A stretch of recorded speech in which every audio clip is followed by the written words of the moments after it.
Qala al-musannif rahimahullahu ta'ala wa damana bihi wa bi'ulumihi fi ad-darni amin qala thumma bayyana ta'ala sifati haula'il muttaqin faqal. Kita masih dalam ayat ketiga dari surah Al-Baqarah, potongan ayat wa yuqimunas shalah. Sebab alladzina yu'minuna bil ghaib sudah kita bahas pada pertemuan yang lalu. Jadi hadirin, ciri dari muttaqin artinya yang bertakwa, orang-orang yang bertakwa, yang pertama sudah disebutkan beriman kepada yang ghaib. Ya. Beriman kepada yang ghaib artinya beriman kepada sesuatu yang dikhabarkan Allah dan Rasulnya yang tidak dapat dijangkau oleh akal kita, tapi secara akal bukan hal yang mustahil, yaitu mulai dari alam barzah, alam kebangkitan, surga, neraka, dan lain sebagainya. Yang kedua, ciri dari orang bertakwa adalah wa yuqimunas shalah.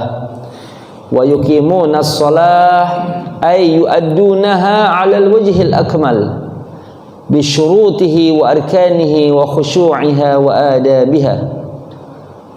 Maknanya melaksanakan salat dengan syarat rukun dan kekhusyuan, ya, serta menjaga daripada adab-adabnya.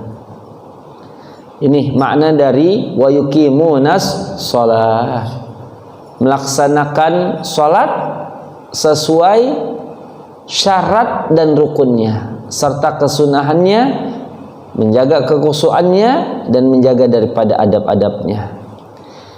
Karena hadirin, satu ibadah tidak mungkin dilakukan, diamalkan tanpa ilmu. Apa jadinya itu ibadah? Seperti salat, kita perlu tahu apa itu yang disebut syarat. Kalau rukun, apa beda dengan syarat? Syarat artinya kewajiban yang tidak berkaitan langsung dengan suatu ibadah. Itu makna daripada syarat. Kalau rukun, rukun itu yang langsung berkaitan dengan ibadah. Ya.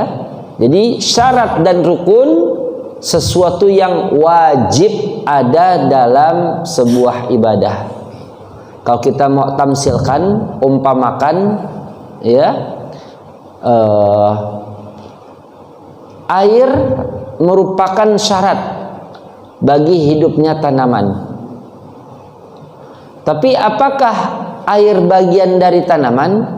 Jawabannya tidak. Tapi kalau tanaman tidak disiram air, tidak dicurahi hujan, matilah itu tanaman. Walaupun air ini bukan bahagian daripada tumbuhan atau tanaman. Nah, itu syarat. Kalau rukun langsung berkaitan, ya. Contohnya apa? Akar pada tumbuhan, akar pada pepohonan. Akar tumbuhan dia bagian langsung dari tumbuhan. Kalau itu akar mati, maka mati pula pepohonan. Ini, ya. Maka syarat dalam sholat harus kita faham, mengerti secara detail, mulai dari pertama suci hadas, ya, suci badan tubuh dari hadas kecil, hadas besar. Itu yang pertama. Suci badan tubuh dari hadas kecil, hadas besar. Apa itu hadas kecil? Belum berwudu. Hadas besar yaitu belum mandi wajib. Apa itu mandi wajib? Bagaimana syaratnya, rukunnya? Apa yang harus dilaksanakan, adabnya, kesunahannya? Kemudian wudu, apa itu wudu? Fardu wudu, tentang kesunahan wudu. Jangan sampai rukun kita sebut sunnah, sunnah kita fahami sebagai rukun. Nah, ini hal-hal yang begini menjadi dasar dari pemahaman seorang mukmin dalam memahami syariat Islam. Yakni asumsi dasar inilah yang akan menghantarkan seorang mukmin dapat beribadah dengan baik kepada Tuhannya. Nah, kemudian ada yang disebut dengan yakni suci badan tempat pakaian dari najis. Badan tempat pakaian dari najis. Jadi kita kalau sholat ya membawa najis, ada najis, tidak sah sholat kita. Ada najis yang disebut ma'fuwat, najis tapi masih ditoleransikan oleh syariat, darah nyamuk misalkan, atau darah jerawat ya, itu walaupun najis tidak dibasuh dengan air, setelah terkena tangan atau muka kita sholat, sah sholat. Nah, kita mesti paham hal-hal yang demikian. Kemudian ada menutup aurat. Apa itu batasan aurat bagi laki dan perempuan di dalam sholat dan di luar sholat? Ya, seperti kaum ibu yang terlihat hanyalah muka dan telapak tangan yang boleh terlihat, seluruhnya harus tertutup. Ya, jadi misalkan kaum ibu pakai mukena seperti ini ya. Nah, jadi kalau ditutup hanya sampai sini, padahal yang disebut muka kan muka dan telapak tangan. Batasan muka mana? Ini dari tempat tumbuh rambut kepada ujung dagu. Ini panjang muka, nah, ini lebar muka. Jadi kalau sholat ini kelihatan, ini leher namanya, tidak sah ya. Jadi kalau kita mau sholat diperhatikan, nah, seperti ini ya, nah, misalkan.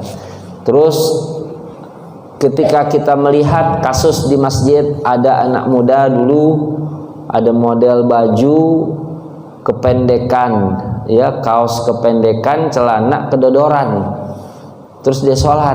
Kita melihat, kita faham ini orang ya, yang namanya aurat di dalam sholat antara pusar dan lutut, dengkul.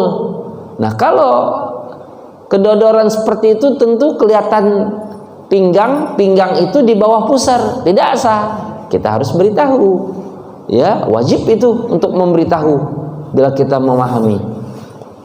Kita perintahkan misalkan untuk memakai kain yang disediakan di masjid dan seterusnya ya. Nah, ini itu yang disebut dengan menutup aurat. Terus menghadap kiblat. Menghadap kiblat ya, sesuai dengan hadis ayat Al-Qur'an, fawalli wajhaka syatral masjidil haram ya, hadapkan wajahmu ke arah Masjidil Haram. Yang dimaksud adalah Ka'bah ya. Jadi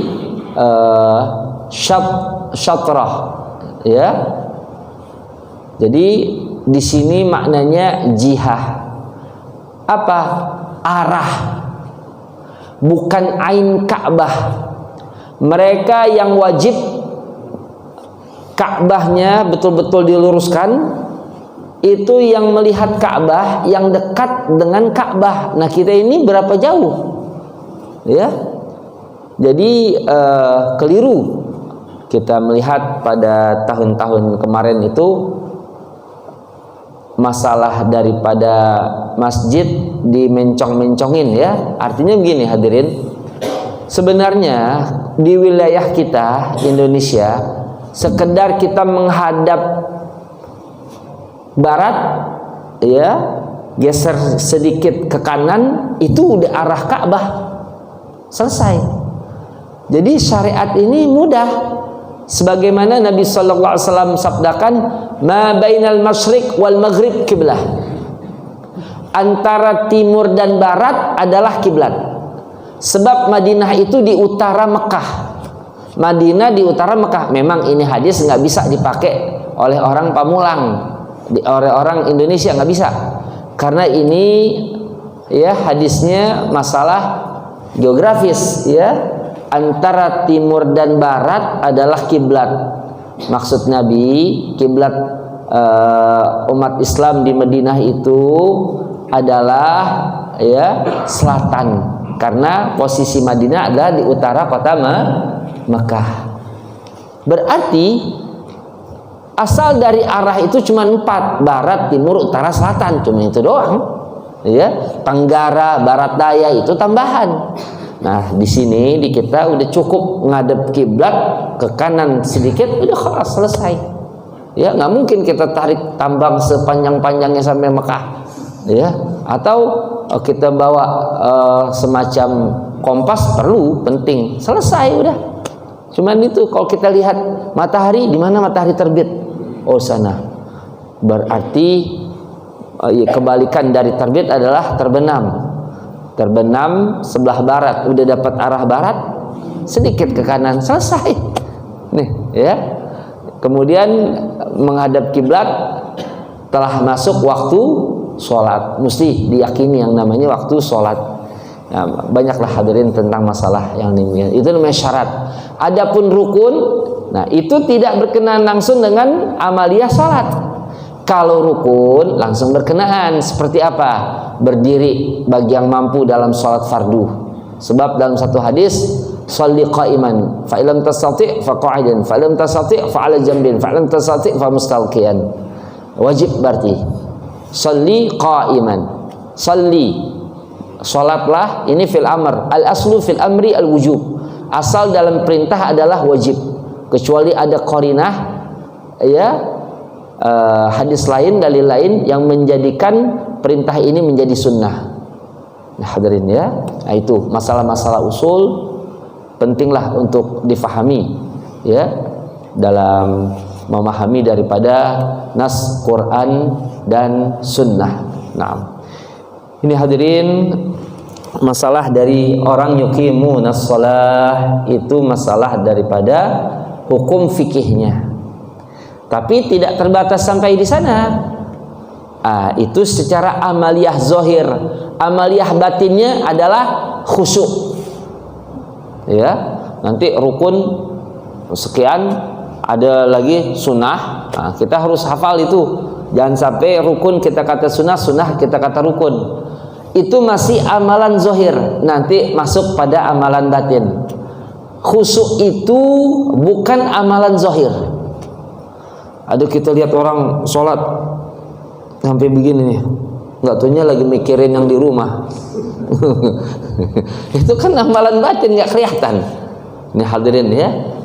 Padahal inti dari sholat sebagaimana Allah firmankan di dalam Al-Quran, aqimis sholata li dzikri.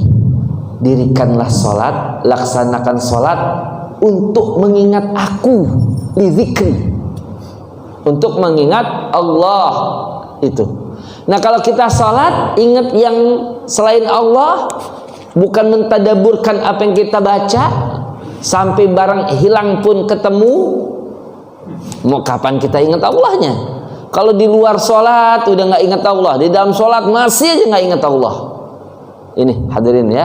Jadi penting mengupayakan kekhusyuan. Bahkan dalam satu hadis Nabi sabdakan, laisa lil abdi min salatihi ila ma aqala minha. Tidak ada pahala untuk seorang hamba daripada salatnya kecuali apa yang ia sadari dari apa yang dibacanya. Jadi kalau kita baca dari awal, misalkan Bismillahirrahmanirrahim, masih kita ingat makna-maknanya. Alhamdulillahirabbil alamin. Terus selesai Fatihah masuk surah. Masuk surah sudah mulai, ya. Sudah mulai pikiran kita ini udah kemana-mana. Nah, hadirin, ya. Jadi oleh sebab itu kekhusyuan ini penting. khusyuk ini bukan hal yang mudah. Khusyuk itu hal yang sangat sulit. Wasta'inu bisabri wassalah. Mintalah pertolongan ya kepada Allah dengan wasilah, dengan perantara sabar dan salat. Ya, sabar dan salat bukan hal mudah. Al-Qur'an yang menyatakan wasta'inu bisabri wassalah. Wa innaha lakabiratun illa 'alal khasyin. Sesungguhnya sabar dan salat lakabirah, berat luar biasa, sulit luar biasa. Sabar dan salat. Ya, sabar dan salat itu sulit. Ada tadi saya tanya, tadi salat subuh ada di antara kita yang dari Allahu Akbar ingat bacaan sampai salam masih terus fokus kepada bacaan. Ada gak? Ada gak di sini? Kalau ada hebat sekali. Ya. Kalau ada, masya Allah. Kekhusyuannya berarti udah tingkat tinggi. Kekhusyuannya udah tingkat tinggi. Karena memang secara hukum fikih awal kita takbiratul ihram khusyuk, kita sadar sampai kita salam terakhir khusyuk. Ya, antara takbiratul ihram dan salam pikiran kemana-mana masih tetap sah tuh. Tapi diterimanya bacaan itu adalah apa yang kita sadari.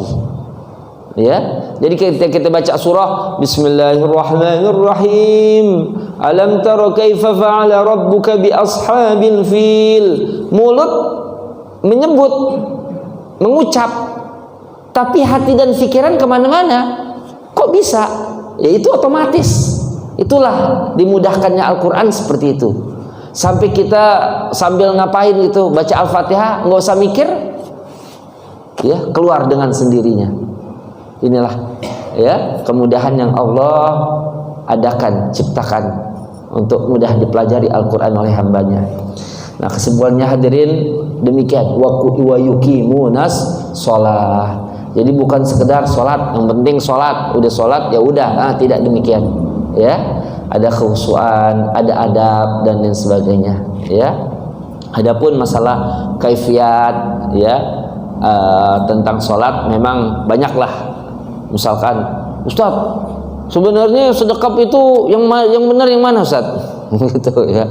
Ya kalau kita mau merujuk kepada mazhab-mazhab, mulai dari Hanafi itu ulama besar, mujtahid mutlak, ya.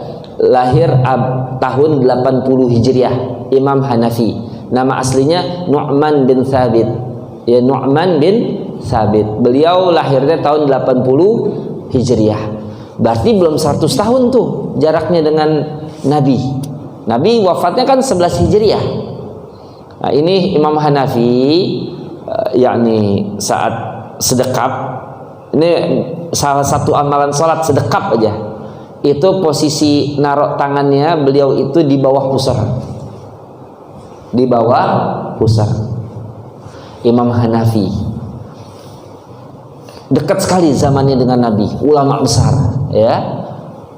Terus setelah beliau namanya ada Imam Malik.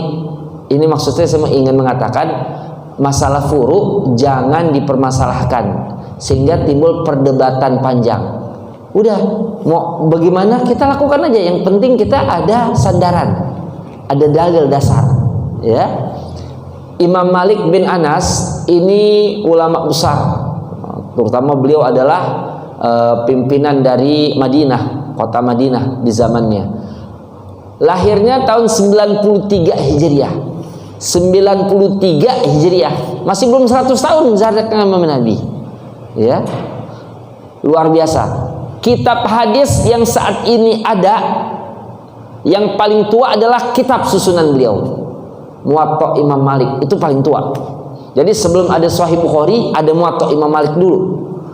Kodifikasi hadis itu antara tahun 99 dan 101 Hijriah. Pada zaman siapa? Zaman Umar bin Abdul Aziz, khalifah dari Bani Umayyah, keturunan dari Sayyidina Umar bin Khattab radhiyallahu anhu. Nah, ini ya. Sedekapnya gimana Ustaz? Beliau tidak sedekap. Jadi Maliki itu sholatnya tangannya dijulurkan biasa. Allahu Akbar. Begini sholatnya. Ya, jadi kayak orang kagak sholat. Nah, ini Maliki. Wah, nggak benar tuh Ustaz. Imam Malik ini ahli hadis, penulis hadis. Nah, kita udah baca kitab hadis apaan? Orang Arab, ulama besar Madinah. Kalau ulama besar Madinah saat ini pintar gak? Pintar. Kalau zaman beliau masih zaman atba'ut tabi'in, pintar gak? Lebih pintar lagi. Ya. Ini mujtahid mutlak. Guru mereka adalah tabi'in, generasi tabi'in. Tabi'in gurunya siapa? Sahabat. Sahabat gurunya ya Nabi. Kita gurunya siapa? Siapa ya? Dari generasi mana kita? Ya. Jadi itu atba'ut tabi'in, imam yang 4 itu gurunya adalah tabi'in. Atba'ut tabi'in gurunya adalah para tabi'in. Tabi'in gurunya sahabat, sahabat gurunya ya Nabi. Jadi kalau kita mau mengatakan mereka salah, berarti kita lebih tahu dari mereka dong. Mereka itu baru 100 tahun, kita udah 1500 tahun. Lebih paham mereka apa kita ya? Nah. Artinya ini cuman pertanyaan, ya, cuman pertanyaan. Kita pikirkan bareng-bareng lah bahasanya ya. Ini Imam Malik. Imam Malik nggak sedekap. Artinya jangan sampai kita salahkan ya. Tentu dengan riwayat yang beliau dapati. Kemudian Imam Syafi'i, murid Imam Malik. Imam Syafi'i gelarnya Nasirus Sunnah, pembela sunnah. Subhanallah, pembela sunnah. Ini Imam Syafi'i ini luar biasa. Kitab hadis Muwatta Malik gurunya dihafal besarnya segini nih Pak. Cuman 3 hari hafalnya.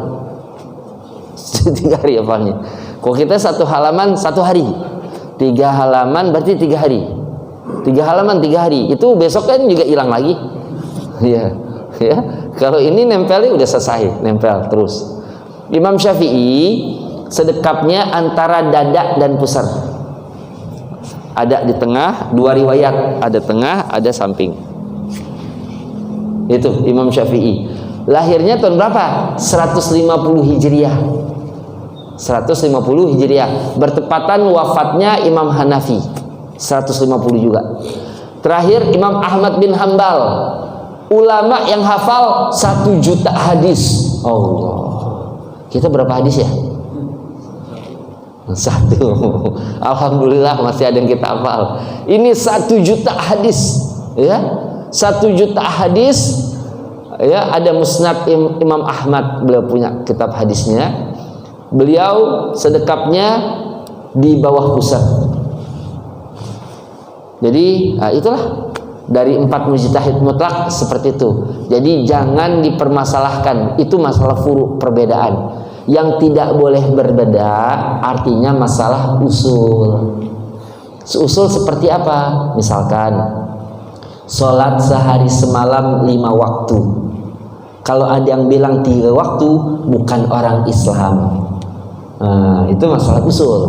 Kalau tadi masalah furu'. Ini ya.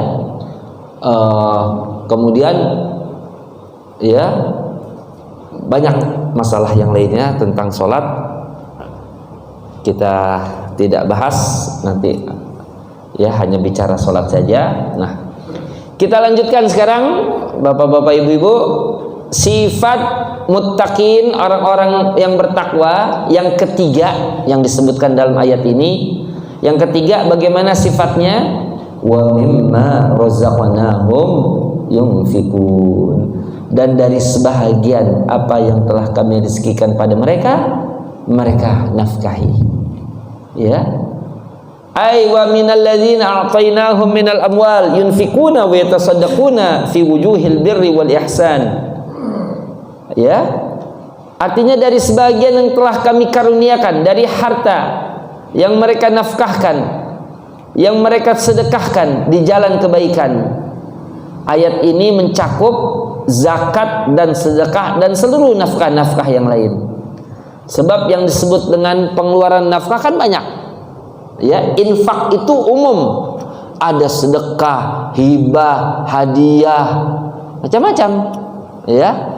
Nah, yang wajib namanya zakat. Yang wajib namanya zakat. Infak bisa jadi wajib, menginfakkan orang tua yang sudah tak mampu bekerja misalkan, ya. Itu memang tanggung jawab seorang anak lelaki. Kemudian sedekah itu sunnah. Sedekah itu sunnah. Sedekah bisa jadi wajib. Bisa Ustaz sedekah jadi wajib? Bisa.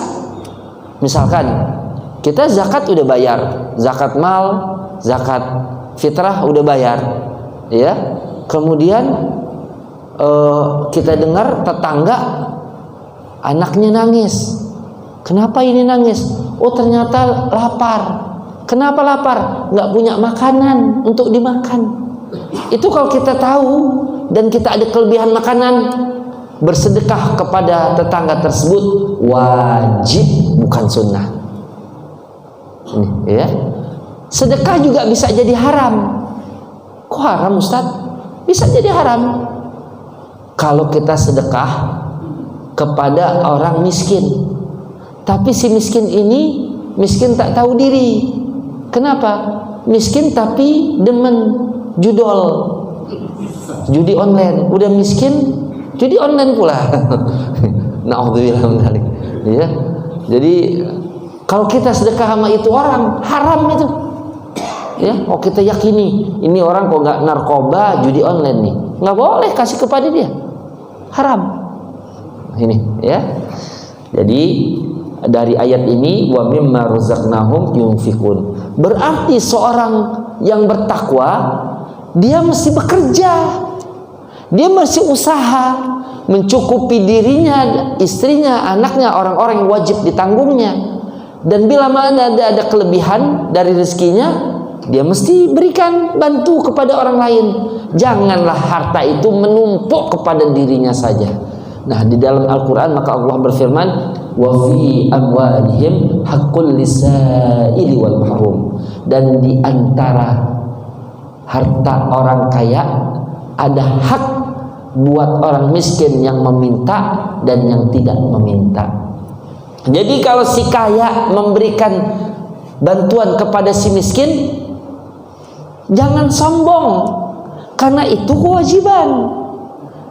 Kalau si miskin mendapatkan bantuan dari orang kaya, jangan malu, karena itu hak mereka. Nah, hadirin, ya. Jadi kalau suatu masyarakat sistem ekonominya udah luar biasa, sesuai dengan Quran dan Sunnah, oh, masya Allah. Nggak perlu tuh ada namanya istilah-istilah komunis, kapitalis, apaan itu. Bohong itu semua, ya. Jadi konsep yang tinggi adalah ya konsep Islam itu sendiri. Ya komunis, ujung-ujungnya ya pemerintahnya yang diuntungkan. Sama dengan kapitalis pun demikian. Kita udah punya konsep yang indah, yang baik. Ini konsep tentang ekonomi Islam. Ya kalau kita tidak bahas ya nggak mungkin bisa kita pahami secara rinci. Nah ini hadirin, wa mimma razaqnahum yunfikun, ya. Jadi orang Islam itu nggak boleh meminta-minta. Kalau kita punya masih minta apa? Nanti dalam satu riwayat disebutkan kita datang kepada Allah dengan wajah nggak ada dagingnya. Itu dipermalukan, ya. Kita tentu tidak mentolerir pengemis yang di kampungnya itu rumahnya bagus-bagus. Di sini kita masih ngontrak di bagus. Ya di sini dia meminta-minta. Tidak demikian.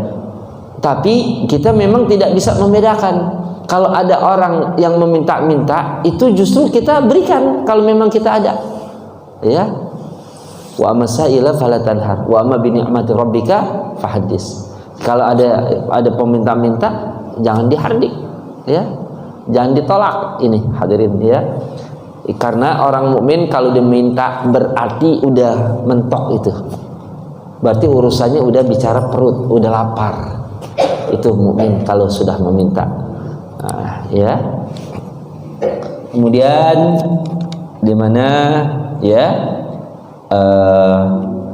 ciri dari muttaqin yang selanjutnya adalah pada ayat berikutnya, walladzina yu'minuna bima unzila ilaika wa ma unzila min qablika wa bil akhirati hum yuqinun.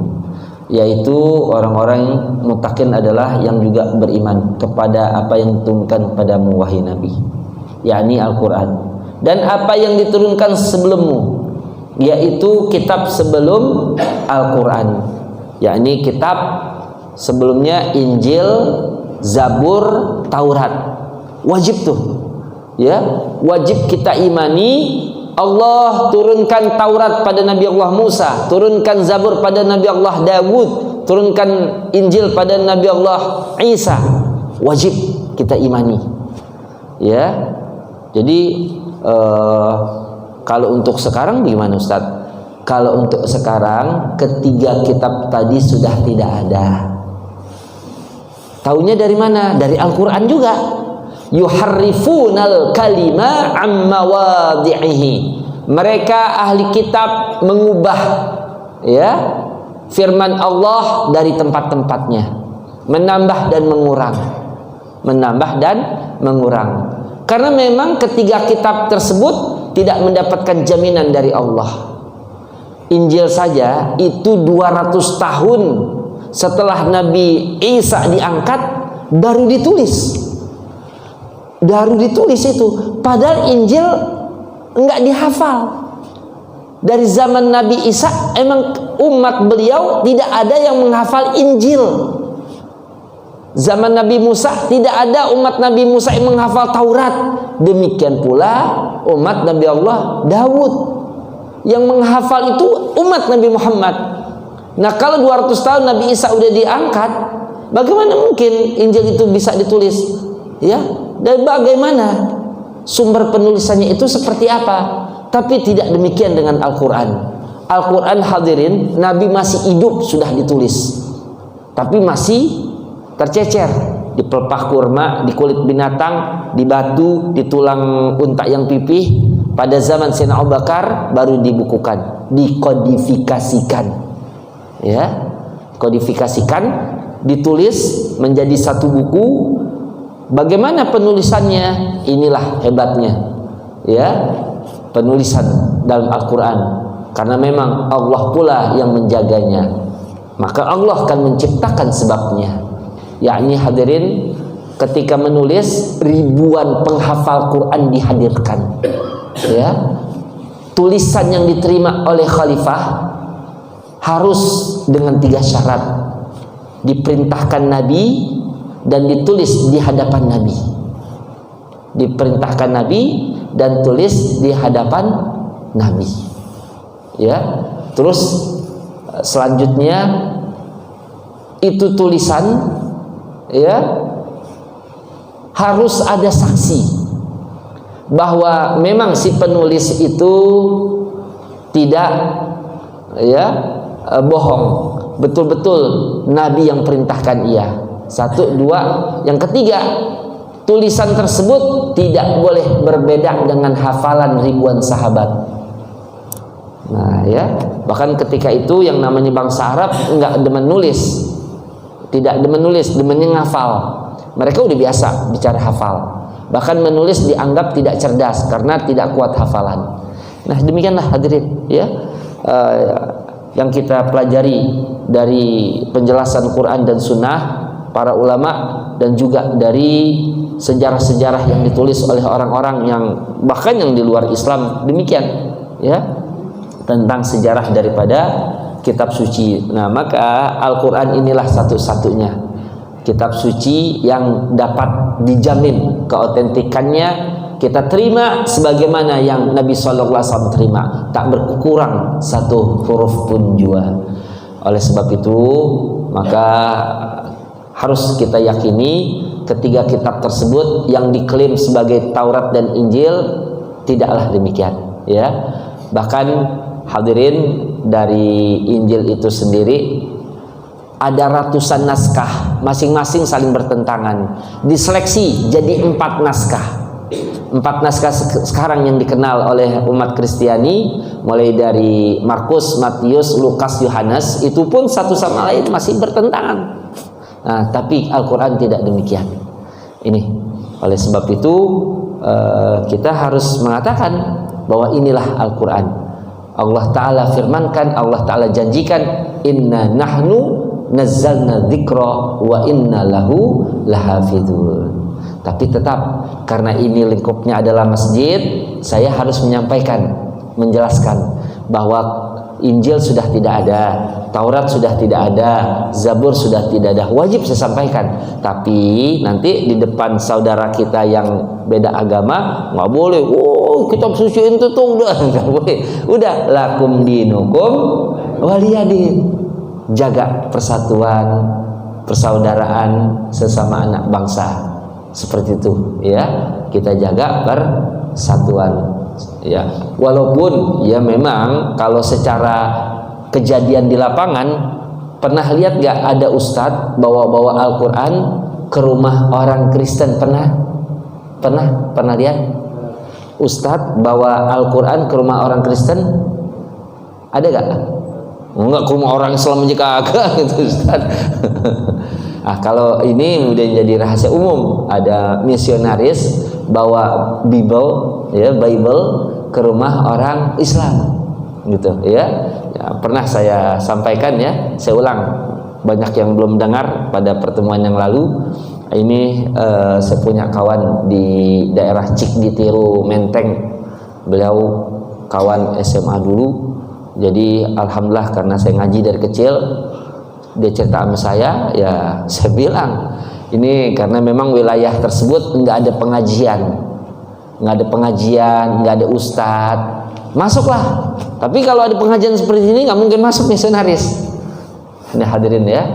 Jadi pernah teman didatangi, dibilang dia bawa Bible nih, halus, sopan, luar biasa, tutur katanya. Untuk mengusirnya pun kagak enak kita. Mas begini mas ini masih suka baca Quran ya mas? Iya. Padahal teman kagak baca Quran, ya, dibilang iya aja. Itu mas, orang Islam itu mas selalu meminta petunjuk karena mereka masih sesat. Orang Islam itu masih sesat. Teman saya memang karena awam, bengong, diam aja, penasaran. Kok bisa dia ngomong gitu? Misionaris bilang gini, itu buktinya mas, dalam surah Al-Fatihah mereka selalu berdoa itu, tunjukilah kami jalan yang lurus.